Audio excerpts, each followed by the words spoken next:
Saudara-saudara, kita akan masuk dalam pelayanan firman Tuhan. Mari sebelum kita membaca dan merenungkan Alkitab, mari kita datang pada Tuhan dalam doa, mohon pimpinan Roh Kudus. Mari kita berdoa. Kami bersyukur mendapat kesempatan untuk bersama-sama beribadah kepada Tuhan. Kami boleh mendapat kesempatan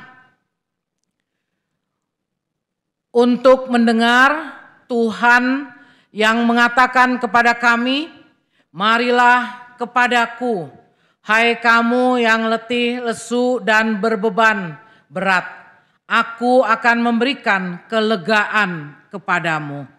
Betapa kami rindu ya Tuhan, boleh merasakan ketenangan ada dekat Tuhan. Dan kalau sebentar juga kami mau membaca beberapa bagian dari firman Tuhan. Biarlah Roh Kudus-Mu yang menerangi hati dan pikiran kami, memampukan kami mengerti apa yang Tuhan kehendaki untuk kami lakukan dalam hidup kami. Sehingga kami boleh menjadikan hidup kami hidup yang bermakna. Tuhan, urapi setiap kami dengan Roh Kudus-Mu. Berbicaralah kepada kami satu persatu, karena kami anak-anak-Mu siap untuk mendengarkan.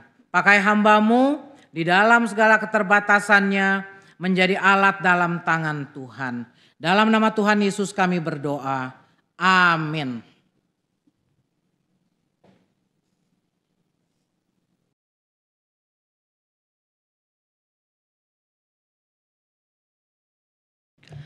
Bacaan pertama dari Ratapan pasal 3 ayat 22 sampai 33. Tak berkesudahan kasih setia Tuhan, tak habis-habisnya rahmat-Nya, selalu baru tiap pagi, besar kesetiaan-Mu.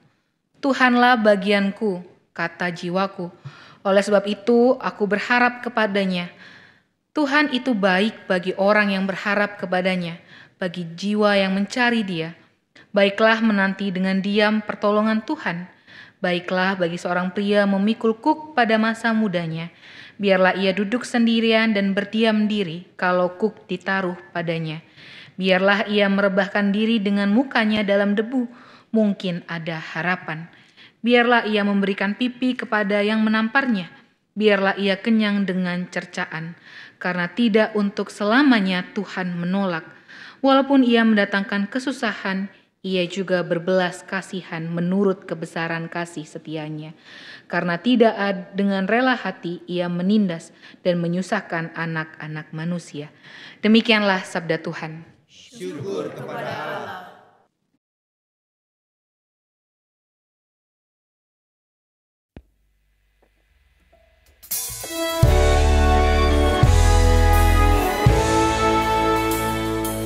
Nyanyikan mazmur bagi Tuhan, hai orang yang dikasihi-Nya.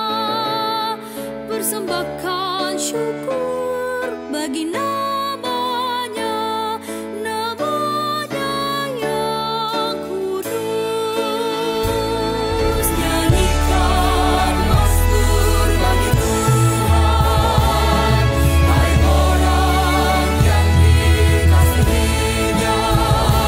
Persembahkan syukur bagi nama-Nya, nama-Nya yang kudus.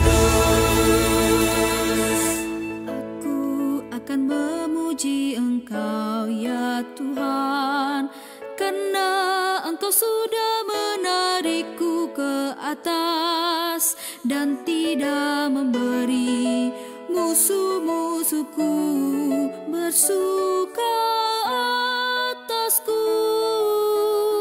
Ya Tuhan, kepadamu ku teriak memohon, dan Engkau telah menyembuhkan penyakitku. Kau telah mengangkatku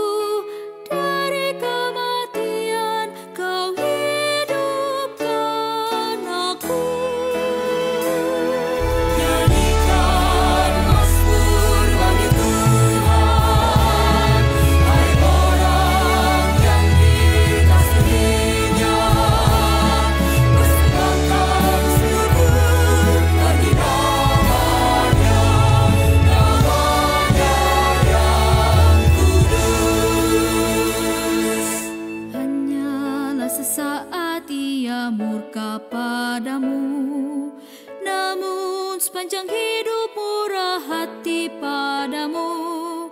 Di sepanjang malam ada ratap tangis, di pagi sorak-sorai. Dalam kesenangan hatiku berkata padamu, aku takkan goyah selamanya ya Tuhan. Kau tempatkan aku atas gunung-gunung yang kokoh dan teguh. Nyanyikan mazmur bagi Tuhan, hai orang yang dikasihi-Nya.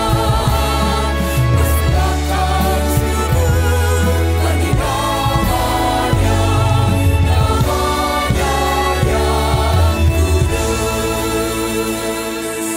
Padamu ya Tuhan aku datang berseru, apakah untungnya tertumpahnya darahku, kalau aku turun dalam lubang kubur, dapatkah debu bersyukur.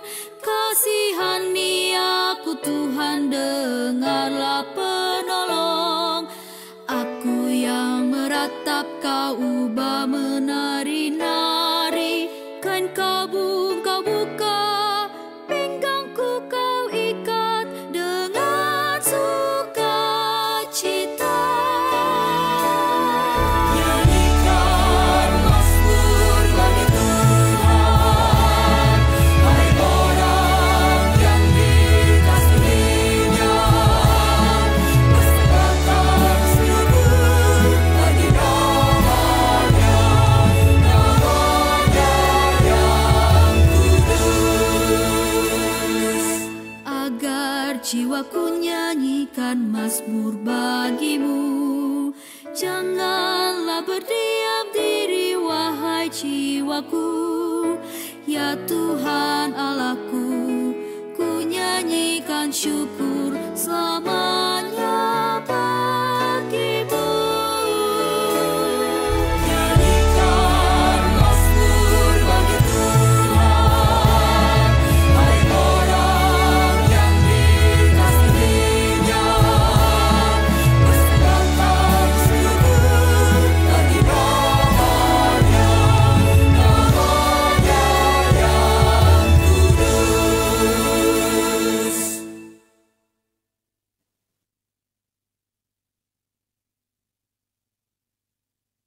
Bacaan kedua dari surat 2 Korintus pasal 8 ayat 7 sampai 15.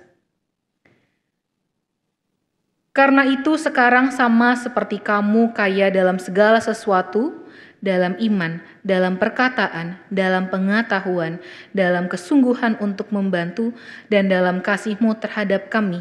Demikianlah juga hendaknya kamu kaya dalam pelayanan kasih ini. Aku mengatakan hal itu bukan sebagai perintah, melainkan dengan menunjukkan usaha orang-orang lain untuk membantu. Aku mau menguji keikhlasan kasih kamu, karena kamu telah mengenal anugerah Tuhan kita Yesus Kristus, bahwa sekalipun Ia kaya, oleh karena kamu Ia menjadi miskin, supaya kamu menjadi kaya oleh karena kemiskinannya. Tentang hal itu, inilah pendapatku. Itu berfaedah bagi kamu yang sejak tahun lalu sudah memulai, tidak hanya untuk berbuat, tetapi juga berniat untuk itu. Selesaikan jugalah pelaksanaannya itu sekarang. Hendaklah pelaksanaannya sepadan dengan kerelaanmu, dan lakukanlah itu dengan apa yang ada padamu. Sebab jika kamu rela untuk memberi, pemberianmu akan diterima berdasarkan apa yang ada padamu, bukan berdasarkan apa yang tidak ada padamu. Sebab kamu dibebani bukanlah supaya orang-orang lain mendapat keringanan, tetapi supaya ada keseimbangan. Hendaklah sekarang ini kelebihan kamu mencukupkan kekurangan mereka, agar kelebihan mereka kemudian mencukupkan kekurangan kamu, supaya ada keseimbangan. Seperti ada tertulis, orang yang mengumpulkan banyak tidak berlebih, dan orang yang mengumpulkan sedikit tidak berkekurangan.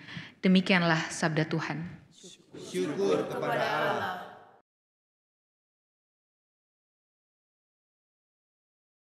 Bacaan Injil. Injil Tuhan kita Yesus Kristus menurut Markus pasal 5 ayat 21 sampai 43. Sesudah Yesus menyeberang lagi dengan perahu, orang banyak berbondong-bondong datang lalu mengerumuni dia. Sementara ia berada di tepi danau. Datanglah salah seorang kepala rumah ibadat yang bernama Yairus. Ketika ia melihat Yesus, sujudlah ia di depan kakinya dan memohon dengan sangat kepadanya. Anak perempuanku hampir mati, datanglah kiranya dan letakkanlah tanganmu ke atasnya, supaya ia selamat dan tetap hidup. Lalu pergilah Yesus dengan orang itu. Orang banyak berbondong-bondong mengikuti dia dan berdesakan mengerumuni dia. Di situ ada seorang perempuan yang sudah 12 tahun menderita pendarahan. Ia telah banyak menderita di bawah perawatan banyak tabib, sehingga telah dihabiskannya semua yang ada padanya. Namun sama sekali tidak ada faedahnya, malah sebaliknya keadaannya makin memburuk. Dia sudah mendengar tentang Yesus, maka di tengah-tengah orang banyak itu ia mendekati Yesus dari belakang dan menyentuh jubahnya. Sebab katanya, asal ku sentuh saja jubahnya, aku akan sembuh. Seketika itu juga sumber pendarahannya mengering dan ia merasa bahwa badannya sudah sembuh dari penyakitnya. Pada saat itu juga Yesus mengetahui bahwa ada kuasa yang keluar dari dirinya. Lalu ia berbalik di tengah orang banyak dan bertanya, siapa yang menyentuh jubahku? Murid-muridnya menjawab, engkau melihat bagaimana orang-orang ini berdesakan mengerumunimu. Dan engkau bertanya, siapa yang menyentuh aku? Lalu ia memandang sekelilingnya untuk melihat perempuan yang telah melakukan hal itu. Perempuan itu yang menjadi takut dan gemetar ketika mengetahui apa yang telah terjadi atas dirinya, tampil dan sujud di depan Yesus dan dengan jujur memberitahukan segala sesuatu kepadanya. Lalu katanya kepada perempuan itu, hai anakku, imanmu telah menyelamatkan engkau.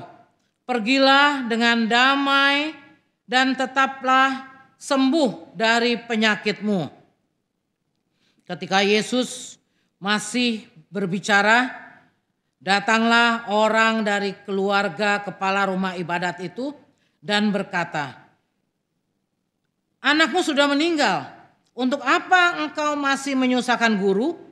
Namun Yesus tidak menghiraukan perkataan mereka dan berkata kepada kepala rumah ibadat, jangan takut, percaya saja. Lalu Yesus tidak memperbolehkan seorang pun ikut serta kecuali Petrus, Yakobus dan Yohanes saudara Yakobus. Mereka tiba di rumah kepala rumah ibadat dan di sana dilihatnya orang-orang ribut menangis dan meratap dengan suara nyaring. Sesudah masuk ia berkata kepada orang-orang itu, mengapa kamu ribut dan menangis? Anak ini tidak mati tetapi tidur.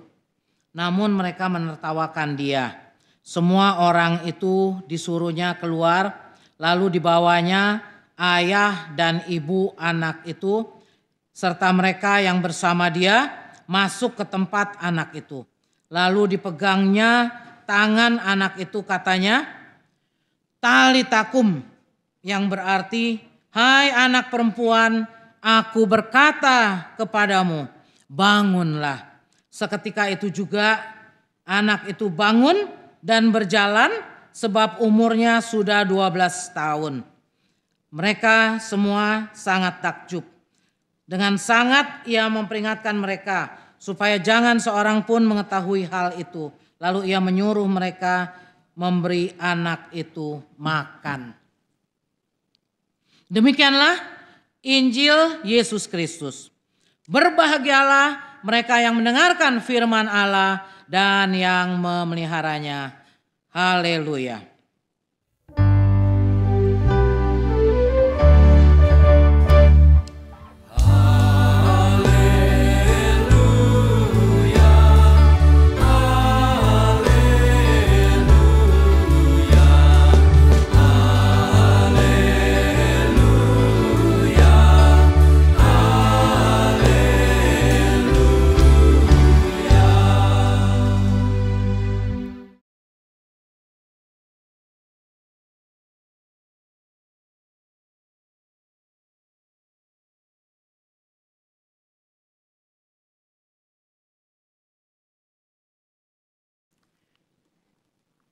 Saudara-saudara yang kekasih,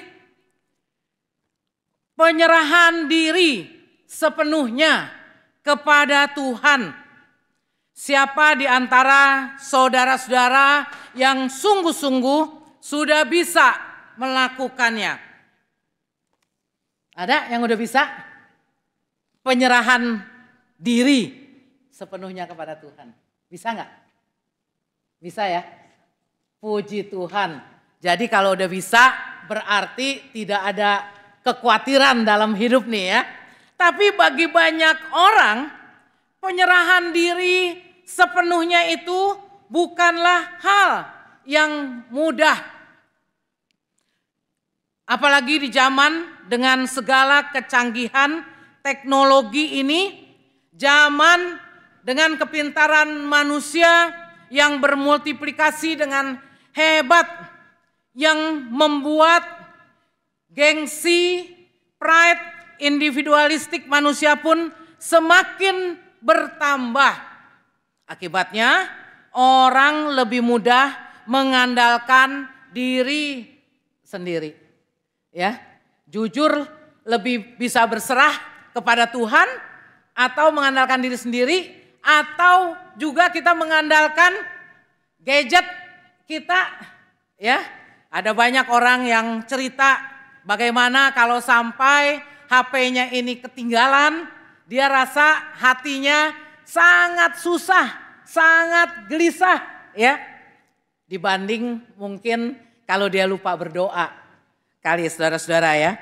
Nah, jadi orang yang lebih mudah mengandalkan diri sendiri, benda-benda canggih di sekitarnya, ataupun juga orang-orang mengandalkan orang-orang di sekitar kita yang dianggap hebat. Biasanya ketika dirasa kesulitan semakin besar dan tidak ada yang bisa menolong lagi.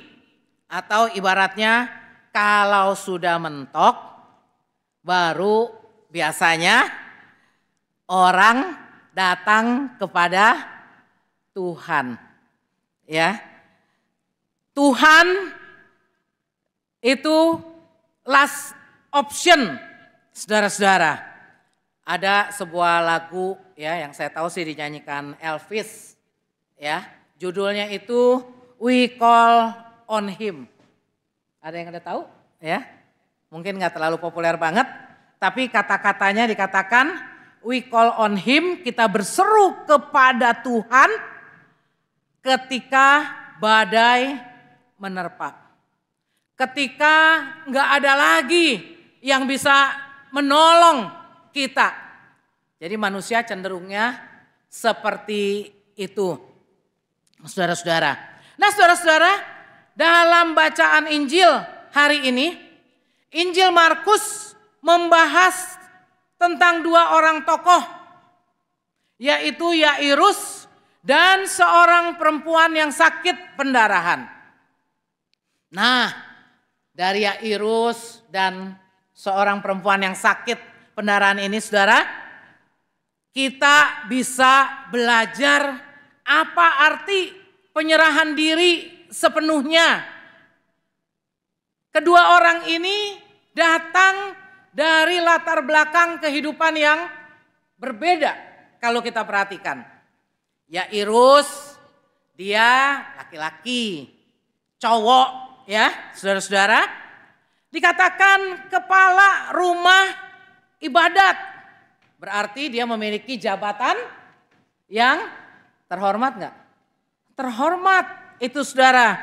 Dan sangat mungkin Yairus juga memiliki kesejahteraan finansial. Paling enggak menengah ke atas lah kali gitu ya saudara-saudara. Sedangkan satunya lagi adalah disebutkan perempuan yang sakit pendarahan ini saudara.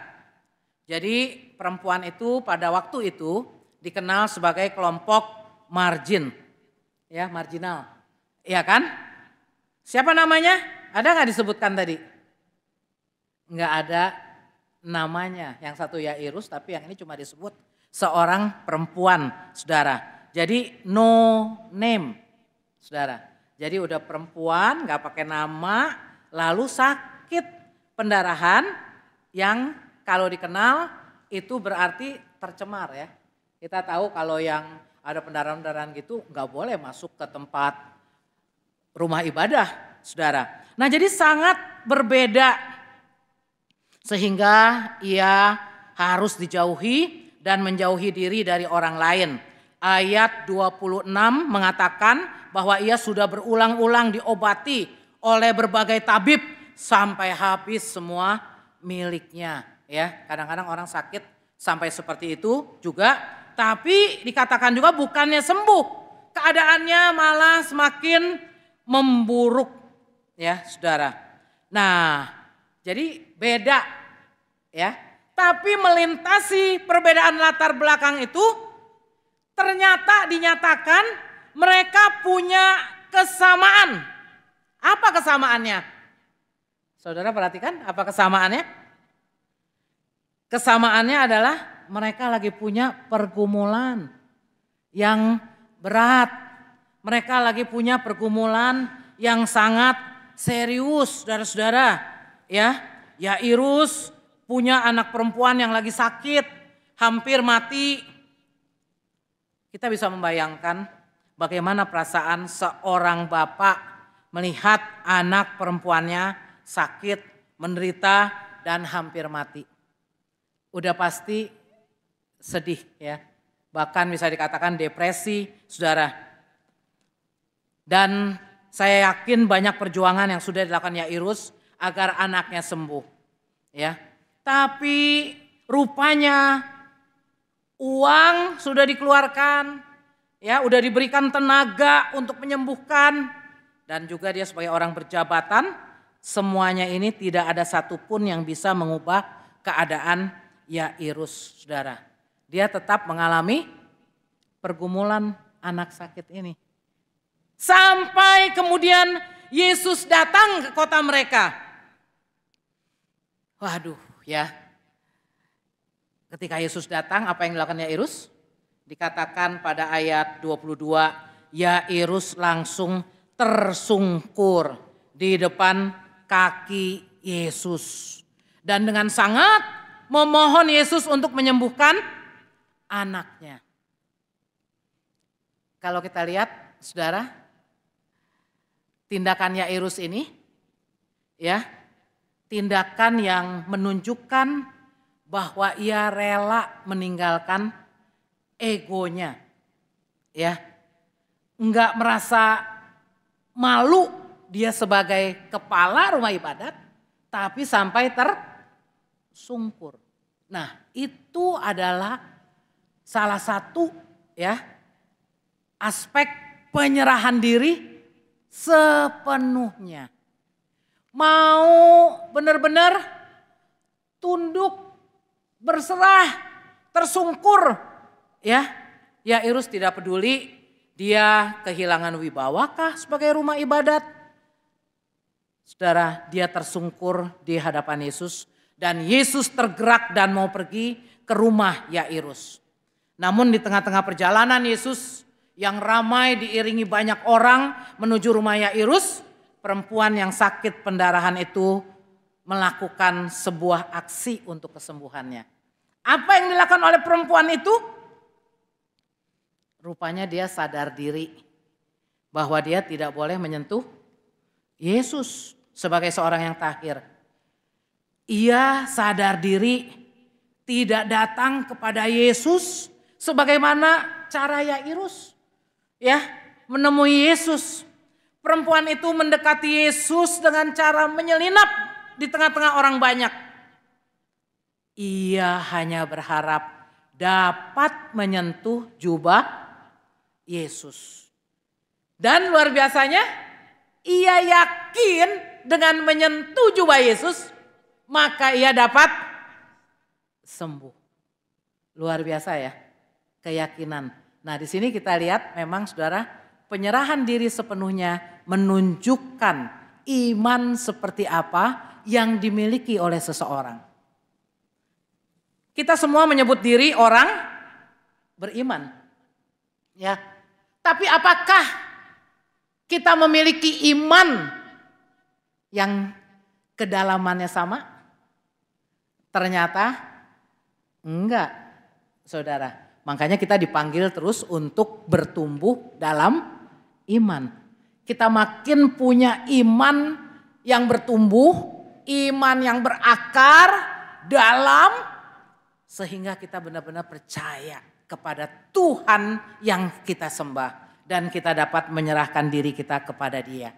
Ya, Yairus sampai tersungkur, tapi perempuan itu punya kepercayaan asal kujamah pasti sembuh. Saudara-saudara. Nah, saudara-saudara, jadi kita lihat dari kondisi Yairus dan perempuan itu. Dari status sosial yang berbeda, saudara. Tapi mereka kemudian ada ketika menghadapi masalah, mereka mau datang kepada Yesus, mereka mau berserah sepenuhnya kepada Tuhan, saudara. Dan menarik sekali kalau kita pelajari terus, ketika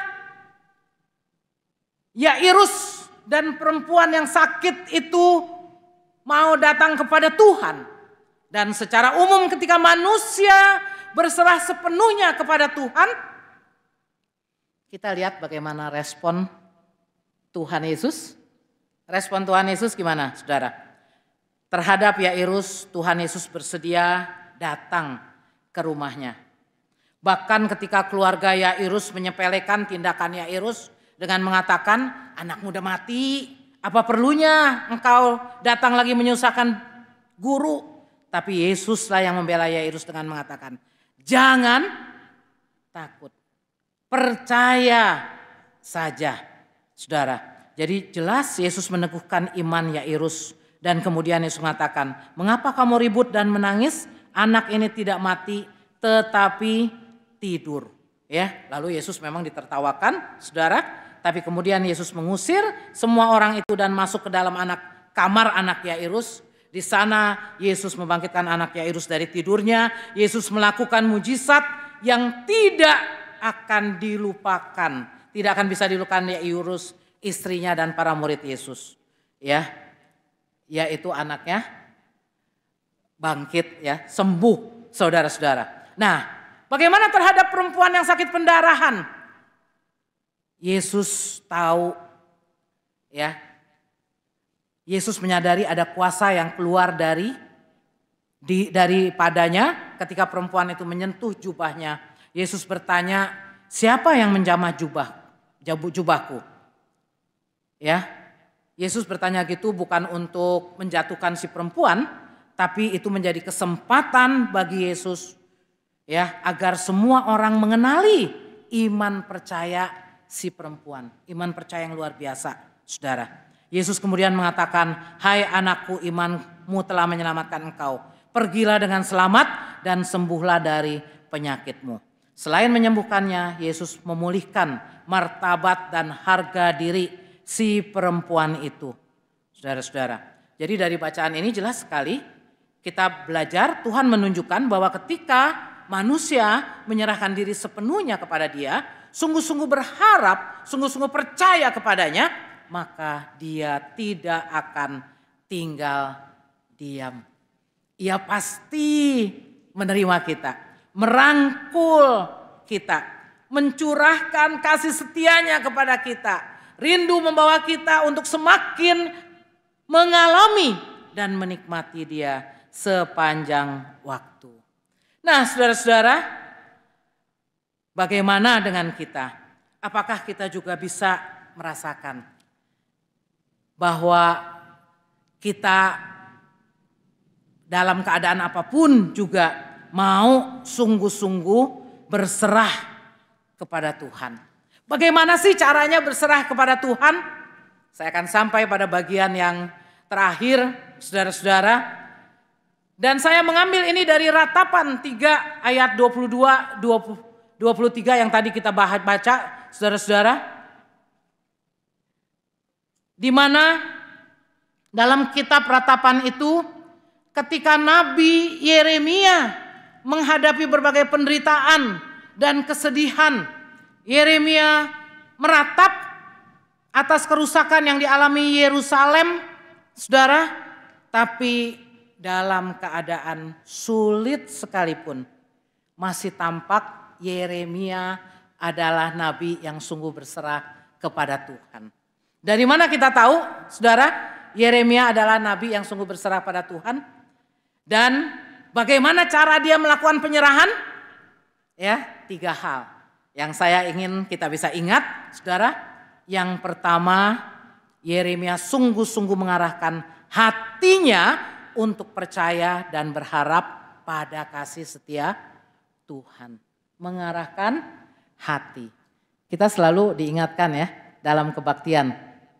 Paling enggak ya di awal juga sebenarnya udah mengarahkan hati, tapi ketika kita pengutusan diingatkan lagi, arahkan hatimu kepada Tuhan. Apa artinya itu, saudara? Ketika diingatkan arahkan hatimu kepada Tuhan. Ya. Kita diingatkan untuk selalu ya fokus, percaya, berharap kepada Tuhan. Sampai bisa seperti Yeremia yang dalam keadaan sulit sekalipun, ya, nama kitabnya aja Ratapan. Tapi isi kitabnya ada yang ayat 22-23 itu dikatakan tak berkesudahan kasih setia Tuhan. Tak habis-habisnya rahmatnya, selalu baru tiap pagi, besar kesetiaanmu. Ya, indah ya. Bisa kan ya lagunya juga kan? Pada bisa ya. Kasih Tuhan tak berkesudahan. Ya, suara saya kurang standar. Nah ini ya, saudara-saudara ya. Tak berkesudahan kasih setia Tuhan, tak habis-habisnya rahmatnya, selalu baru tiap pagi. Hidup di dunia ini, ya tidak ada yang lepas dari kesulitan. Enggak ada kan sama sekali lepas. Pergumulan satu beres, ada lagi pergumulan lainnya. Tapi kita diingatkan, saudara, ya kalau pergumulannya itu juga baru-baru terus. Ingat juga tapi kasih Tuhan selalu baru juga. Kasih Tuhan selalu baru setiap pagi. Dan kasih Tuhan yang selalu baru setiap pagi itu cukup bagi kita. Dalam kita menghadapi berbagai tantangan dalam kehidupan kita. Karena itu ada tantangan tapi ingat kasih-Mu Tuhan selalu baru. Aku mau berserah pada kasih Tuhan. Itu yang pertama, saudara. Yang kedua pada ayat 24 kita dipanggil untuk menjadikan Tuhan dan kehendaknya sebagai bagian kita. Ya. Di situ dikatakan Tuhan adalah bagianku, kata jiwaku. Oleh sebab itu aku berharap kepadanya. Jadi berserah kepada Tuhan. Itu menunjukkan orang yang tahu bahwa hidupnya bertujuan untuk melakukan kehendak Tuhan. Dan karena dia mau melakukan kehendak Tuhan, ya, karena dia fokus, Tuhan apa yang menjadi kehendak-Mu bagiku? Walaupun untuk melakukan kehendak Tuhan itu jalannya tidak selalu lurus. Jalannya tidak selalu nanjak. Nanjak, turun ya kan. Tapi dia yakin kehendak Tuhan pasti terjadi. Tidak ada yang gagal. Itulah makna penyerahan diri sepenuhnya kepada Tuhan. Apapun yang kita alami kita bisa katakan, Tuhan Engkau adalah bagianku. Aku serahkan diriku kepadamu. Aku serahkan keluargaku. Aku serahkan orang-orang yang aku kasihi. Aku serahkan masa depan kami kepadamu ya Tuhan. Sekalipun dunia penuh dengan ketidakpastian, tapi aku percaya bahwa Yesus pasti memegang tanganku. Engkau tidak berubah dahulu, sekarang, sampai selamanya. Itu yang kedua, saudara. Jadi yang pertama tadi ingat apa? Kasih Tuhan selalu baru tiap pagi. Yang kedua, menjadikan Tuhan bagian kita. Memang hidup kita sesuai dengan tujuan Tuhan. Dan yang ketiga, kita diingatkan pada ayat 26 untuk menantikan Tuhan. Ya, malah dikatakan ada ayat 26 adalah baik menanti dengan diam pertolongan Tuhan. Manusia apalagi zaman sekarang maunya semuanya instan. Karena kebanyakan mie instan, kopi instan ya. Jadi dalam hidup juga nggak siap mengalami proses. Kalau ada proses, tantangan yang cukup lama, kayaknya udahlah pengen tinggalkan saja. Begitu kan? Tapi firman Tuhan katakan adalah baik menanti dengan diam pertolongan Tuhan. Ada saatnya kita tenang di hadapan Tuhan. Ada saatnya kita tidak boleh terburu-buru, saudara. Tapi kita dipanggil untuk tetap tenang menghadapi persoalan kehidupan. Disitulah kita bisa meningkatkan kepekaan untuk mendengar suara Tuhan. Dan melihat dengan cara apakah Tuhan akan menolong kita. Tuhan pasti menunjukkan jalan keluar. Jadi saudara-saudara, ya, di tengah-tengah kemajuan dunia ini, sebagai penutup mari kita renungkan siapa yang kita andalkan dalam hidup kita. Siapa yang kita cari saat kita terjepit waktu kehidupan penuh masalah yang menekan kita dan kita tidak tahu apa yang harus kita lakukan. Firman Tuhan mengajar kita untuk tidak mengandalkan kekuatan kita sendiri. Sehingga kita akhirnya pusing, bingung. Firman Tuhan mengajarkan kita untuk tidak mengandalkan benda-benda apapun di sekitar kita yang memang canggih. Firman Tuhan tidak mengajarkan kita untuk mengandalkan orang-orang di sekitar kita yang mungkin juga penuh dengan berbagai kepandaian. Tapi firman Tuhan mengingatkan kita untuk kita mengandalkan Tuhan dan menyerahkan diri kita sepenuhnya ke dalam tangan Tuhan.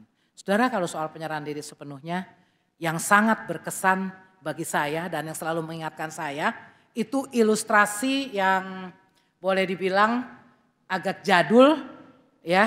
Ilustrasi kok ada jadulnya juga ya. Agak jadul dan sederhana gitu ya. Tapi itu mengingatkan saya dan mendorong saya untuk melakukan seperti itu, yaitu kita tahu ya apa artinya percaya pada Tuhan, apa artinya berserah pada Tuhan, itu tentang pemain akrobat itu loh. Ya, yang jalan dari sisi yang satu ke sisi lainnya, dia ditepokin oleh yang nonton, saudara, lalu dia bilang lagi, saudara percaya saya bisa jalan dari sisi sini ke sisi sana lagi? Percaya, katakan kan?